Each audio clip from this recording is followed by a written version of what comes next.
Tenemos reunión urgente con el doctor Cristian Macera Mejía, es abogado colombiano, activista político y líder comunitario con una amplia trayectoria en el ámbito migratorio, social y también educativo. Actualmente es concejal del Distrito 11 del Condado de Miami-Dade, fundador de la red Servicolex. El abogado Cristian Macera ha trabajado duro para proteger y acompañar a la comunidad migrante. Un gusto, doctor Cristian, saludarlo en esta reunión urgente. Un placer estar contigo y con todos los que nos ven. Bueno, en los últimos 4 años, casi 430.000 colombianos irregulares en los Estados Unidos. Es todo un fenómeno social, doctor Cristian, lo que se ha vivido entre Colombia y los Estados Unidos. Claro, pero se ha generado un ingreso masivo de personas en forma irregular, eso sin sumar obviamente las personas que se han quedado más tiempo de su visa, que entraron por puertos de entrada regulares como los aeropuertos, que eso ya sumaría casi medio millón de colombianos que están en los Estados Unidos en forma irregular, sea porque violaron la ley migratoria por entrar por la frontera o por el tema de extensión de su visa más allá del tiempo. Hay un tema clave y es que toda esta gente que se ha ido por claramente unas faltas de oportunidades, sumado al tema regional, en donde hay regiones del país completamente afectadas por el tema de la inseguridad y cómo se ha permitido el crecimiento de estos grupos ilegales y que se permite que tomen control del territorio y el ejército, la policía a veces no por acción y tal vez digamos no por omisión, sino por un tema netamente de operación que el Estado colombiano los ha limitado para poder ejercer control territorial y eso obviamente genera en un plan de gobierno una desestabilización de las regiones y esto genera el éxodo. La fábula, la historia de que es que todo es culpa de sanciones económicas que se le han impuesto a Venezuela y que por esto los venezolanos que están en Colombia y por ende los que cruzan, los que están de tránsito, van hacia los Estados Unidos, en parte es cierto, pero no quita encima una vista y un análisis global, regional de lo que realmente ha estado pasando en la región, que tiene que ver con políticas realmente fallidas en temas económicos que generan un choque y esto reprime la productividad, reprime la inversión y por ende no hay empleo y la gente al ver esta situación le toca emigrar. Digamos, para no ser injustos con el análisis, hay que también señalar de que esta problemática ya se venía gestando desde la pandemia en el gobierno anterior y las medidas de choque que se tomaron que también fueron desafortunadas, sumado obviamente a lo que viene pasando con este gobierno. O sea que no todo es culpa de este gobierno, pero claramente esto ha profundizado aún más lo que se venía haciendo más desde el anterior y obviamente la gente se ha tenido que ir. Sin embargo, la nacionalidad colombiana es como la quinta en su orden dentro de lo que son los migrantes ilegales, la mayoría de los cuales ha tratado de meterse por México, ¿no? De acuerdo a lo que dicen las estadísticas. Claro, y eso obviamente genera, pues, o sea, cada persona que es colombiana, que lleva años en los Estados Unidos, tiene un familiar que está o en una condición irregular o está por ajustar su estatus o está viendo cómo se regulariza. Eso no solamente le pasa a los colombianos, sino a otras comunidades. En el caso puntual de Colombia y los Estados Unidos, hay una relación de doble vía en donde hay comercio, hay una interacción cultural, educativa, gubernamental, o sea, hay un intercambio enorme en todos los aspectos. Entonces, cuando vemos esta problemática migratoria, yo siempre he insistido de que esos problemas migratorios no se resuelven desde un punto de vista ideológico, sino desde el punto de vista de las realidades de los pueblos, primero que todo, cómo se encuentran mecanismos de fondo para solucionar la problemática interna de los pueblos, para que la gente no se vaya, o sea, que la gente no emigre. Y eso pasa, y vale la pena notar también en análisis de la historia de Colombia, que esto es un problema que viene presentándose en los últimos 50, tal vez 40 años, en donde el Estado colombiano ha capitulado ante los violentos. Cada década trae nuevos actores, nuevos nombres. Estos personajes van mutando en diferentes nombres y grupos. Y entonces el Estado colombiano, porque pues han habido políticas pusilánimes en ese aspecto en temas de seguridad, ha sido incapaz de garantizar una política de Estado frente al tema de la seguridad. Y eso, por consiguiente, ha hecho que no solamente ahora, sino hace años, o sea, es que pues, esto es algo como que se repite, el éxodo de colombianos. Vamos a recordar la fallida zona de distensión con la guerrilla de las FARC, en donde en esa época recuerdo yo que no había manera de andar por el territorio. Entonces la gente optó por irse del país. Muchos de esos colombianos hoy por hoy, que son ya ciudadanos americanos, que llegaron a pedir asilo, ya cumplieron el tiempo. Entonces, el análisis de la problemática es una problemática de unas políticas de Estado que han sido fallidas en los últimos gobiernos, y eso no tiene nada que ver con que sea de izquierda o de derecha, y vale la pena también señalar que en esos primeros 4 años del presidente Uribe, por ejemplo, se retomó el control del territorio, y algunos de esos colombianos que se habían ido retornaron al país porque las condiciones tanto de seguridad y económicas favorecieron para volver a tomar control de sus fincas, de sus negocios, en fin. Entonces, si uno observa todo eso, es una cadena y secuencia de hechos que han hecho que la gente se haya ido, y que hoy por hoy seamos alrededor de 2 millones, 3 millones de colombianos en los Estados Unidos, que generan esa relación tan cercana. Entonces, por eso es que cuando tenemos un jefe de Estado que maneja las relaciones como si fuera esto un fortín ideológico, pues obviamente eso nos afecta, porque aquí lo que estamos tratando de resolver un problema de fondo. Y también hay que ponernos en los zapatos de los Estados Unidos. Ninguna persona tiene la obligación de recibir a nadie que no haya invitado a su casa. Asimismo, ningún país tiene la obligación de recibir a nadie que no haya invitado, y mucho menos regularizarlos, como es que sí. O sea, creo que siempre hay como el ideario en Latinoamérica, es que es obligación de Estados Unidos recibir a la gente y regularizarla, y todo es culpa del imperio.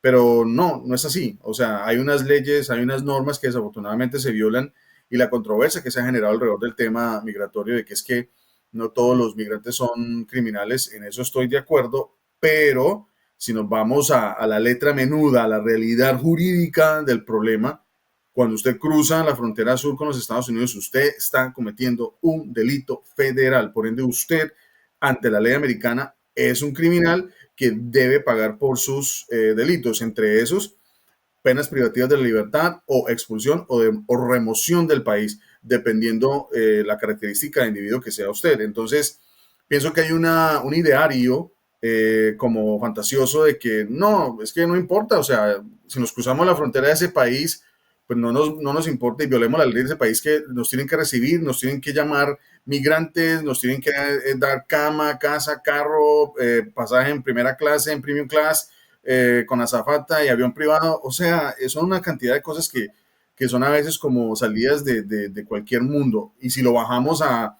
análisis penal colombiano, cuando yo transfiero un preso, un individuo que está privado de la libertad, de una región a otra, de una ciudad a otra, yo no lo traslado en un carro con aire acondicionado y todos los lujos, yo lo traslado en una vargoneta, en una camioneta que va sellada, blindada, va esposado, va también amarrado de pies, en fin, o sea, porque es que es una persona que, si va suelta, puede poner en riesgo la vida de las personas que lo están trasladando, y eso pues sin sumar lo que todo eso implica. Entonces, todo eso se lo conecto para que la gente que nos está viendo entienda que aquí no hay un tema de odio racial, de que no hay un tema de nada, sino que hay una relación histórica entre Colombia y Estados Unidos.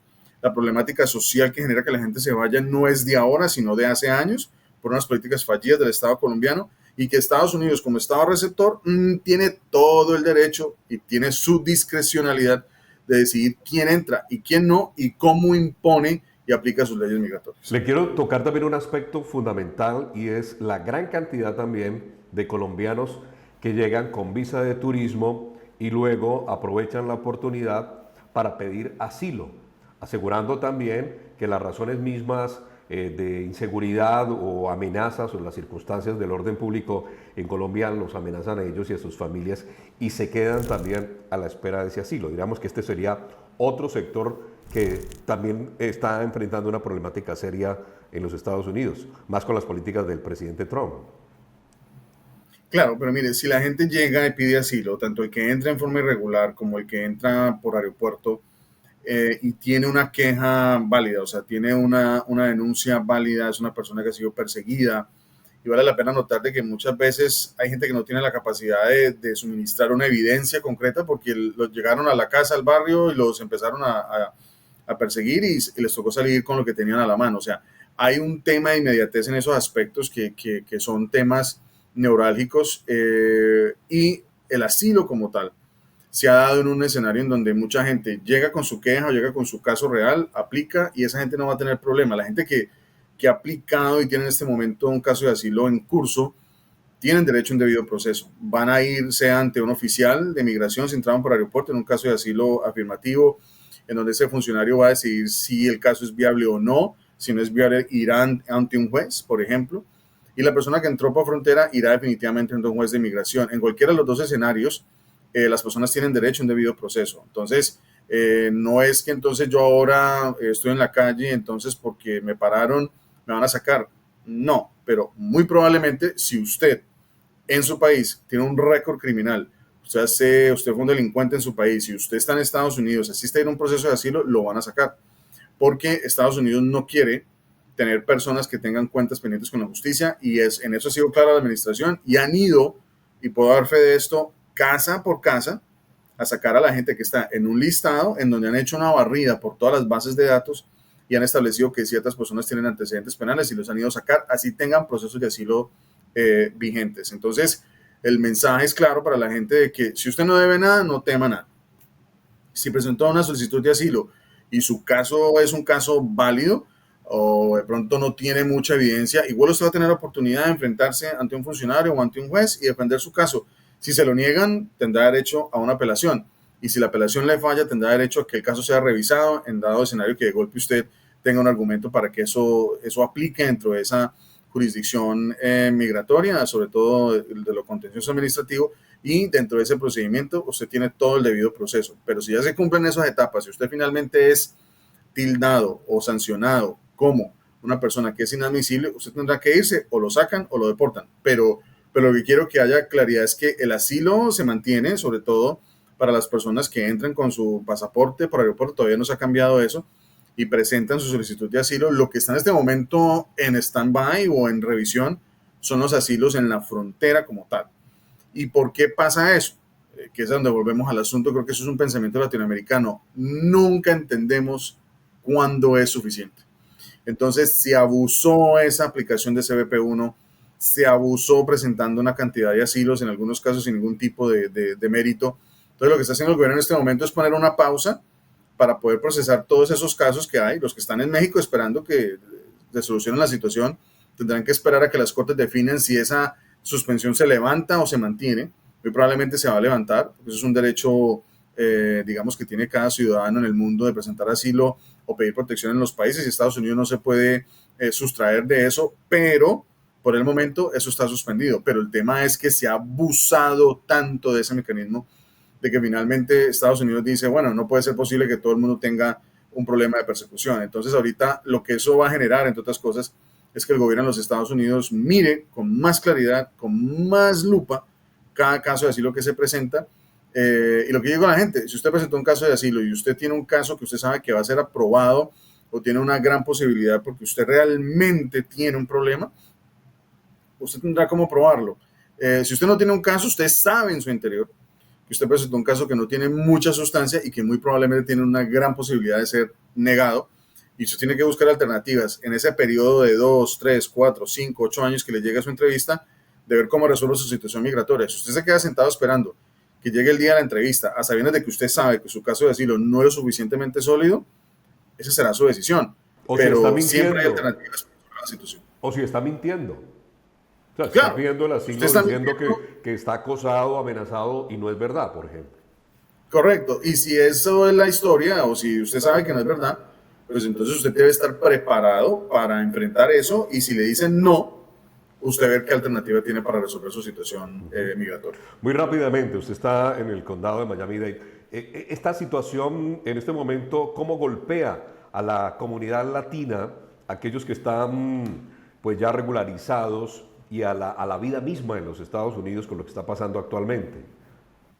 Pues mire, rápidamente le explico varias cosas que al menos desde mi oficina como concejal hemos hecho. Ante la crisis generada por las declaraciones desafortunadas del presidente colombiano Gustavo Petro, y digamos, los filtros rigurosos en los aeropuertos a colombianos, alzamos una voz de protesta, una nota pidiendo información al respecto. Muchos colombianos y ciudadanos americanos y colombos americanos, colombianos que son residentes o con visas de turista que fueron singularizados los primeros días de la semana del 27 de enero, y le pedimos al Departamento de Seguridad Nacional explicaciones. Muy comedidamente y amablemente nos respondieron que son procedimientos que están establecidos, que no se está singularizando ninguna comunidad, y yo obviamente en respuesta manifesté la importancia que tiene de no singularizar una comunidad por una salida en falso de un líder político del país, porque es importante reseñar, como les dije a ellos en la comunicación, de que hay una relación tan importante, como les dije al principio de esta entrevista, de que no se puede someter a una población, a un grupo de gente, a pagar los platos rotos de un conflicto político. Y se ha venido sintiendo el golpe a muchas familias que están siendo deportadas, colombianos evidentemente que van a ser deportados, los colombianos que participaron, por ejemplo, en los desmanes de la Copa América. Yo creo que fue uno de los primeros líderes que lo dijo en una entrevista cuando pasó ese problema, que los iban a deportar, y efectivamente los van a deportar, sobre todo los que fueron condenados o los que fueron singularizados por cometer delitos, dañar propiedad privada. Toda esa gente, sean turistas, migrantes con asilo, De residentes, toda condición. los van a sacar, los van a deportar. Entonces, cada uno de esos casos tiene un procedimiento diferente para ser removido. Lo único cierto es que esas personas que cometieron esos delitos, que son delitos, los van a sacar del país. Entonces, ahí es donde viene la pregunta. Nos quejamos por el maltrato, pero somos incapaces de reconocer la cantidad de agravios que a veces cometemos en países que no son el nuestro, que no son nuestra casa, que dejan mal parados a la comunidad, y por eso cuando llegamos a un aeropuerto internacional somos singularizados y revisados hasta el fin del mundo, porque sencillamente por justos se paga el plato roto de personas que son obviamente equivocadas en su comportamiento. Doctor Cristian, usted es abogado en los Estados Unidos, tiene muchos clientes colombianos, latinoamericanos, pero lo que me llama la atención también, y es como el desconocimiento que existe, es el que realmente se puede migrar legalmente a los Estados Unidos y que hay visa de trabajo, de reunificación familiar, lotería de visas, asilo y refugio, programas especiales, personas que son tripulantes de barcos y aviones, diplomáticos, funcionarios, inclusive para trabajar. Desconocemos, nos vamos por la más fácil, cómo poder realmente, y si es posible, entrar legalmente a los Estados Unidos. Todo es posible, hay una cantidad de visas, lo que pasa es que la gente no hace su tarea, y la gente busca el camino más rápido para llegar al punto de destino. En este caso, una visa B1, B2, que es una visa de turista, una visa temporal, no es una visa de estadía, no es una visa de residencia. Es un documento sumamente abusado y se usa para las cosas que no se deben usar. Y obviamente eso tiene repercusiones en personas que sí van a la embajada a pedir una visa porque quieren llevar a su hijo a unas vacaciones y resulta que les niegan la visa porque Estados Unidos está siendo muy riguroso. Simplemente el límite de visas que hay para dar son tan pocas ya, porque finalmente el comportamiento de la gente es completamente censurable. Entonces, todo eso que tú estabas mencionando, todo ese listado de visas, hay muchas categorías, pero la gente no quiere, uno, averiguarlas. Dos, no tienen el dinero para pagar lo que valen esos procesamientos, que algunas de esas visas son bastante costosas. No quieren esperar, se quieren ir inmediatamente. Entonces, todo eso tiene una consecuencia, y la mayoría de esas visas son tramitadas en los consulados de los Estados Unidos a nivel mundial, y hay que hacer las cosas como es, o sea, por la derecha. O se puede llegar con una visa de turista y cambiar su estatus, pero todo toca hacerse dentro de un contexto legal, y creo que no tenemos una cultura en donde desde niños nos enseñen en Colombia y en los países latinoamericanos a que si seguimos un camino recto, llegamos demoraditos a la meta, pero llegamos seguros y llegamos fortalecidos. En nuestros países nos enseñan lo contrario: cómo llegar a la meta lo más rápido posible, sacando el camino a todos los que están en la fila, y después de cruzar la fila reírnos de que llegamos de primero a pesar de que no éramos los primeros en la fila. Esa es una cultura que no es de todos los latinos ni los latinoamericanos, pues es una cultura que está en el ADN y que nos toca trabajar mucho desde la familia, desde los chiquillos, para cambiar ese modo de pensar, porque eso nos haría sin duda poder construir el país de una manera diferente. Es un país que requiere de muchos trabajadores en el campo, en los oficios domésticos habituales. Y las personas interesadas en ese tipo de vinculación laboral, ¿por dónde pueden irse a los Estados Unidos? Pueden buscar las visas tipo J que tiene establecido Estados Unidos para ese tipo de trabajos, trabajos temporales. Eh, y ahí están en la embajada. De hecho, hay varios tipos de visa.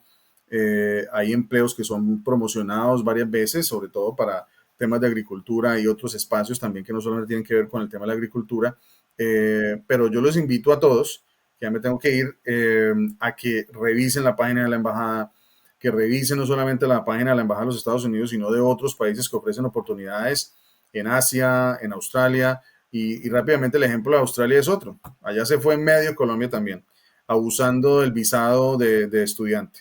Entonces ya Australia empezó a poner limitaciones y más controles rigurosos para los colombianos. Entonces, eso demuestra lo que estaba diciendo anteriormente. Hemos tenido un Estado fallido que ha capitulado ante los violentos y no ha hecho valer la Constitución para favorecer a su población. Entonces, ¿qué ha pasado con la población? Al verse desprotegida e indefensa, ha buscado refugio en otros países. Entonces, el problema a solucionar no es mirar hacia afuera y decir, es que el de afuera es el que tiene que solucionar. Ahí es internamente en los países latinoamericanos que, como se dice en inglés, un soul searching, ¿no? Buscar el espíritu y buscar la manera de encontrar soluciones para que la gente no se vaya y que nuestros países latinoamericanos sean mucho más viables desde el punto de vista económico, tributario, jurídico, para efectos que las empresas tengan el interés de, es más, podríamos ser un hub de manufactura a nivel regional y reemplazar a China, pero vaya y hágalo con esa mentalidad que tenemos. Entonces y el tema jurídico y cómo voy yo ahí en la cosa y qué me va a bajar a mí, en fin, todo ese tipo de cosas que finalmente a veces hacen imposible que una empresa estadounidense, una empresa europea, inclusive empresas de Asia, quieran invertir en nuestros países porque los ven inviables desde ese punto de vista. Y esa es la invitación que yo haría, uno, a los gobiernos y dos, a la gente que emigren de forma ordenada y responsable, siempre mirando qué país ofrece la opción más viable para irme, en donde voy a poder adaptarme más fácilmente, en donde el proceso de culturización y de entender cómo funciona ese país va a ser mucho más adecuado y más fácil y no siempre pensar en el camino más fácil, porque generalmente el camino más fácil es el más Así tortuoso. es. Le tengo una última pregunta. ¿Un Sí. migrante deportado tendrá la opción de volver de forma regular a los Estados Unidos? No, si es condenado como inadmisible, la condena puede ser de 10 años, puede ser de 20 años, dependiendo el tipo de ofensa. Y hasta que no cumpla ese tiempo, no va a poder aspirar a pedir. Primero hay que presentar un perdón y después sí poder aspirar a entrar a los Estados Unidos. Y lo hemos visto, por ejemplo, en casos de personas que han sido privadas de la libertad por tráfico de estupefacientes, que son deportadas a Colombia y después de 20 años presentan un perdón y en algunos casos les dan la visa para volver a Estados Unidos. Pero eso es caso por caso, no es que siempre y se evalúa los delitos cometidos, cuánta gente se afectó, en fin, depende mucho la caracterización del individuo, de los individuos que quieran volver a entrar a los Estados Unidos. Y si no se ha cumplido con la sanción de 10 o 20 años, si usted vuelve a ingresar, puede tener penas privativas de la libertad que van desde los 6 meses hasta los 10 años de prisión. Doctor Cristian Mancera Mejía, gracias por estar en esta reunión urgente. Con ustedes, muchas gracias. Un placer. Saludos.